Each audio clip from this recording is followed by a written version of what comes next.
రామారావు సృష్టించినటువంటి గొడవ ఏదైతే ఉందో కొండా సురేఖ వర్సెస్ అక్కినేని ఫ్యామిలీ ఏదైతే ఉందో ఈ గొడవ నిన్నటితో కొద్దిగా ప్రశాంత వాతావరణాన్ని అలుముకుంది. ఎందుకంటే అటు కేటీ రామారావు అగ్గి రాజేసి ఇద్దరి మధ్య పంచాయతీ పెట్టి సజావుగా ఆ అంశం నుంచి బయటకు వచ్చిండు. ఇక సినీ ఇండస్ట్రీకి కాంగ్రెస్ పార్టీకి మధ్యలో వార్ జరుగుతున్నట్టుగా ఒక కృత్రిమ వాతావరణాన్ని సృష్టించుడు. మొత్తానికి PCC chief Mahesh Kumar Goud request చేసిండు ఇరు వర్గాల సంయమనం పాటించమని చెప్పి. అలాగే కొండా సురేఖ కూడా ఎవరు సమంత పైన చేసినటువంటి వ్యాఖ్యలు ఏదైతే ఉందో ఆమె హట్ అయింటే ఒక ఆడబిడ్డగా నేను ఆ వ్యాఖ్యలు వాపసు తీసుకుంటున్నా అని చెప్తూనే కేటీఆర్ పైన అదే యుద్ధం కొనసాగిస్తా అని చెప్పి ఆమె కొనసాగించడం జరిగింది.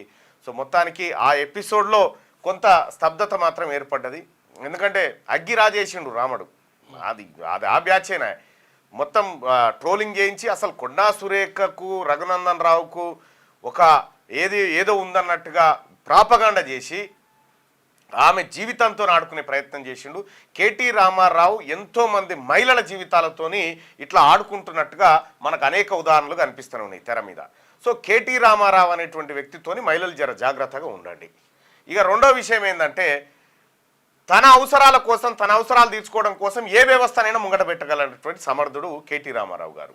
వాళ్ళ నాయన గట్ల లేకుండే, వాళ్ళ నాయన జర ఏం చేసినా కానీ ఓ మాట పని చేయకపోయినా నోటి మాటలతోనన్నా సరి చెప్పేది సరిదిద్దేది గట్టుంటుండే. కానీ ఇంత పండిత పుత్ర పరమసుంట అంటారు చూడు, గా పరిస్థితి కనిపిస్తూ ఉంది. సో అది KT Ramarao episode. So Konda Surekha episode అలాగే నాగార్జున ఎపిసోడు అటు పక్కకు పోయింది. కాకపోతే నాగార్జున గారు మీరు మీ పైన జరిగినటువంటి దాడిని యావత్ సినీ ప్రపంచం అంతా మీకు అండగా నిలబడ్డ చూడు గది యావత్ సినీ ప్రపంచం అంతా ఇన్కన్వెన్షన్ అక్రమ కట్టడం అని చెప్పి ఖండిస్తే కూడా బాగానే ఉంటుంది.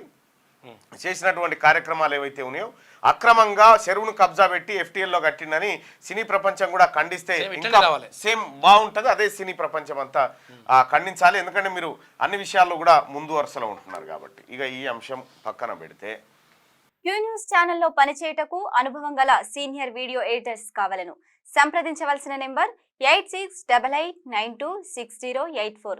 qnewsads@gmail.com ను సంప్రదించండి. లైక్ చేయండి.